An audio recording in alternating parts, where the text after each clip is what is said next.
Bonjour, bienvenue dans cette nouvelle vidéo des inspirants pour les entrepreneurs en Occitanie-Pyrénées. Je suis Claire Stride, la présidente de cette association. Je suis extrêmement heureuse aujourd'hui de vous partager le témoignage d'un homme particulièrement inspirant. Alors, pas parce qu'il est très, très, très, très grand, mais parce qu'il a un parcours accès exceptionnel. Bonjour Alex Cormon. Salut Claire, bonjour à tout le monde également.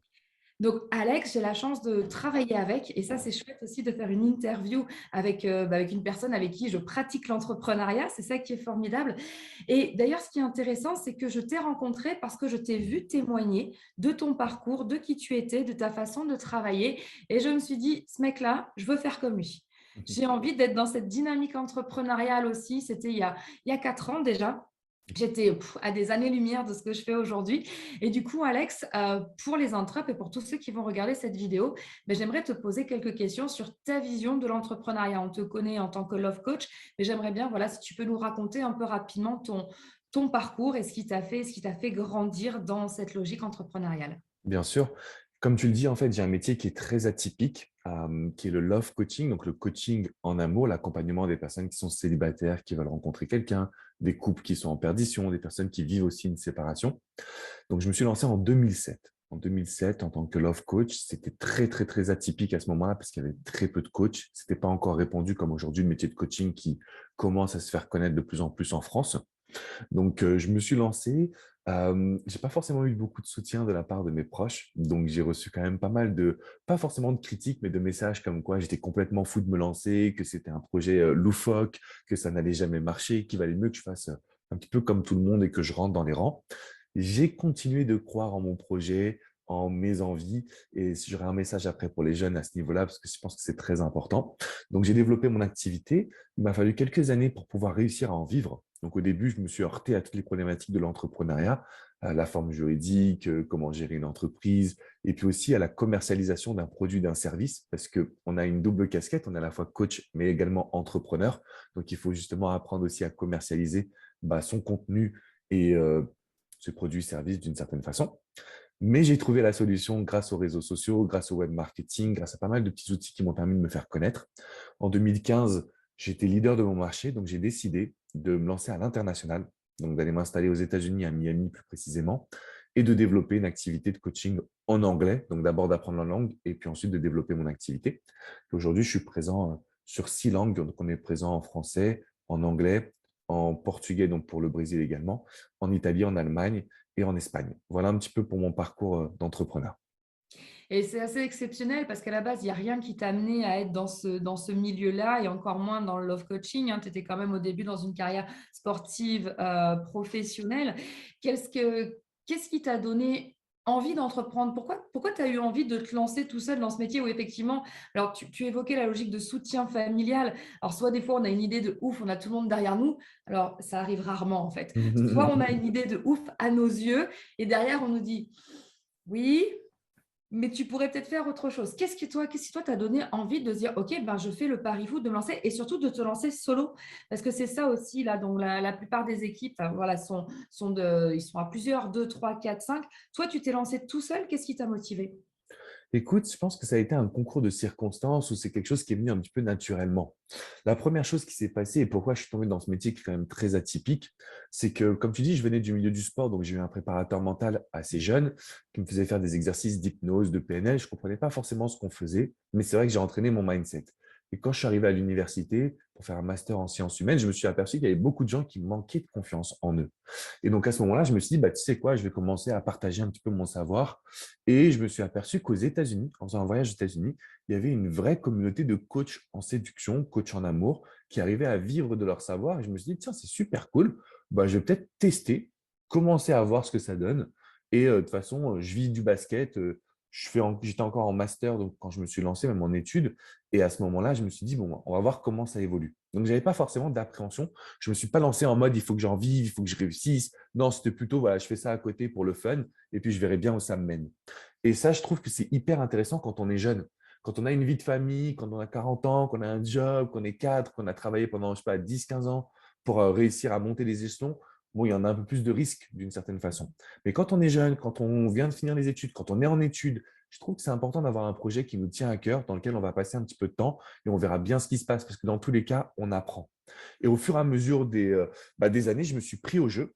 J'ai eu des petits succès, donc des articles qui ont fonctionné, des petits contenus qui ont apporté des commentaires, des personnes qui sont venues me demander des conseils. Et c'est là où ça a pris forme. Donc, on va dire que c'est un métier qui est un peu venu à moi. Je ne me suis pas réveillé en me disant, OK, je suis love coach. C'est plutôt, voilà, je vais écrire sur la confiance en soi, sur les relations, sur l'hypnose, la PNL, la vie. Et hop, ça m'a amené justement à des personnes qui étaient célibataires dans un premier temps, qui me posaient des questions. Ensuite, j'ai travaillé sur la notion de deuil lorsque j'ai perdu mon père. Donc, ça m'a amené aussi vers la rupture sentimentale. Et c'est comme ça qu'en fait, j'ai l'impression que c'est un métier qui est venu à moi finalement. C'est ma mission de vie que j'ai découvert au fur et à mesure du temps. C'est super intéressant ce que tu es en train de dire sur j'allais dire, l'opportunité d'être étudiant pour aller expérimenter quelque chose. C'est vraiment tout l'ADN des entrades de se dire, OK, ben on a 5-6 mois pour expérimenter ce que c'est que d'avoir un projet, de le faire en équipe, de faire un truc à impact qui fasse du bien à la planète. Et j'entends un peu de tout sur les jeunes et l'entrepreneuriat aujourd'hui. Est-ce que toi, tu conseilles d'entreprendre quand on est étudiant, quand on a 18, 20, 25 ans, 30 ans? Alors, moi, je conseille d'entreprendre quand on a 16 ans jusqu'à 99 ans, tu vois. Pour moi, je pense que c'est trop important d'entreprendre, d'être maître de sa vie professionnelle. Même si on a un job à côté, le fait de faire un petit projet, c'est quelque chose qui peut nous stimuler, nous motiver et après, pourquoi pas ouvrir une nouvelle carrière ou de nouvelles opportunités d'une certaine façon. Encore plus quand on est étudiant, parce que franchement, on n'a rien à perdre.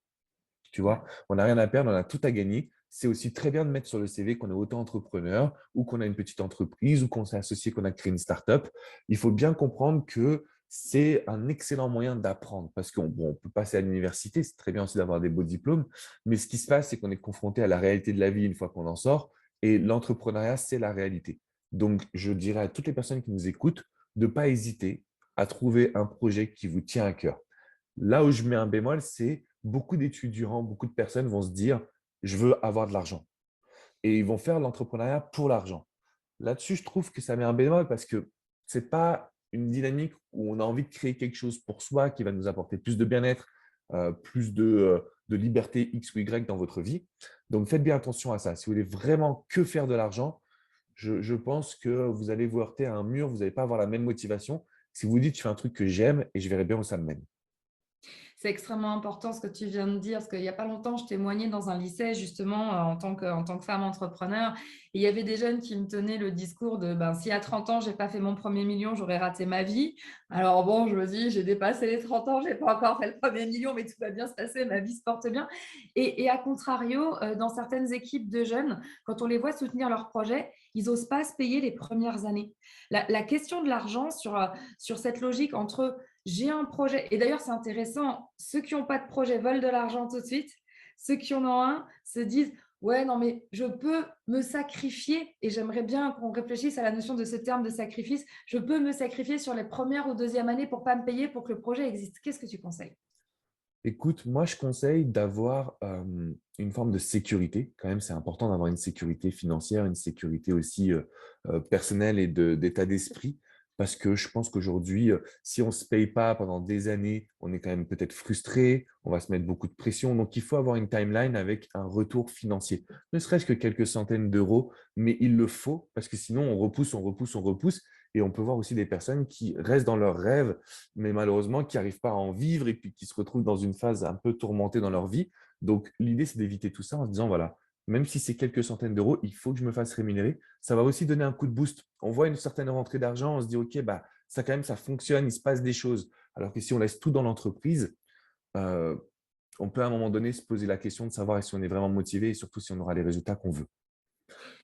Pour Vas-y. revenir, vas-y, je t'en prie. Tu veux dire quelque chose? Non, non, vas-y, Ok. vas-y. Pour aller sur la notion de sacrifice, alors moi j'ai une vision un peu spéciale, donc je tiens à le dire quand même. C'est vrai que pour arriver là où je suis, j'ai fait des sacrifices. Donc je pars du principe que quand on a des gros rêves et des gros objectifs, il faut faire certains sacrifices. Par exemple, quand je me suis lancé, j'étais avec tous mes potes. Eux avaient une agence de design, de vidéo, une image aussi enfin, agence de photos, etc. Et on était tous dans le même bureau. Moi, je me réveillais quand eux, ils allaient se coucher. Eux, ils allaient en soirée, ils faisaient leur truc. Moi, je me réveillais, j'étais focus, 5 heures du mat, il fallait que je réussisse ma vie. Donc, j'ai fait certains sacrifices parce que j'ai dû dire non à pas mal de moments que j'aurais pu partager avec eux. C'est ce qui m'a amené aujourd'hui à vivre de ma passion. C'est ce qui les a amenés pas forcément créer leur activité. Donc aujourd'hui, ils travaillent beaucoup avec moi au quotidien, donc c'est cool, on est restés ensemble. Mais voilà, je pense que l'idée pour moi de sacrifice n'est pas négative. Je ne le vois pas comme quelque chose de oh là là, il faut que je sacrifie ma vie pour la réussite. Et après, on se réveille, on se dit oh là là, j'ai pas vécu. Parce que ça, c'est vrai que ça arrive aussi souvent. Mais je pense que si on veut réussir et qu'on a des gros objectifs, encore une fois, bah, ça passe par une organisation et des choix à faire. Il faut apprendre à dire non à certaines situations.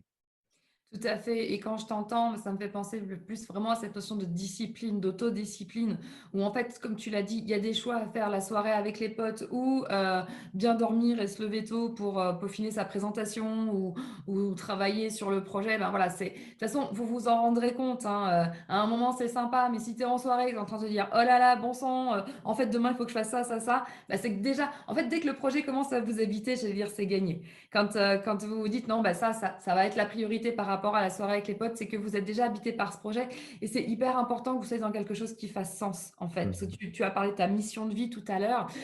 J'ai très envie de parler du dernier livre que tu as sorti parce que j'adore le titre et c'est vraiment aussi ce qui t'a fait évoluer. Je veux dire, tu es love coach, mais maintenant tu accompagnes aussi les gens à croire en leurs rêves et à créer leur entreprise, etc. Est-ce que tu peux nous parler un peu d'Écris ta légende, s'il te plaît? Yes, Écrit ta légende, c'est mon nouveau bébé, mon nouveau livre justement, qui est sorti aux éditions Le Duc. L'idée, en fait, c'est de faire un retour sur mon parcours. Alors, pas de façon un peu hautaine en disant, voilà, je suis le meilleur, mais au contraire, justement, montrer quelles sont les étapes par lesquelles je suis passé, les difficultés pour apprendre à m'aimer. Donc, ça, c'est le premier pilier, c'est le qui suis-je. Le deuxième pilier, c'est où vais-je. Donc là, c'est apprendre à accepter ma vision et pas forcément écouter les gens. Et le troisième pilier, c'est le pourquoi. Donc, pourquoi je fais ça? Pourquoi c'est important pour moi? Parce que même quand on a du succès, tu parlais tout à l'heure du premier million, même quand on est millionnaire, il y a un moment donné où il faut se reconnecter à son réel pourquoi, à ses réelles valeurs. Et donc, dans ce bouquin, en fait, c'est le développement personnel par lequel je suis passé pour arriver à, d'une certaine façon, commencer à écrire ma légende, parce que ça ne se finit jamais. Et je voulais retransmettre tout ça pour que les personnes puissent avoir quelque chose de différent du love, même si le love coaching est aussi très axé développement personnel. Là, c'est l'idée de, voilà, si vous avez un rêve, si vous avez un projet, si vous voulez écrire votre légende, il y a une méthodologie qui va vous permettre de pouvoir la mettre en place et surtout de pouvoir commencer à exprimer votre pleine personnalité. Pas essayer de copier les autres, pas essayer de faire plaisir, mais faire ressortir ce qu'il y a au fond de vos tripes.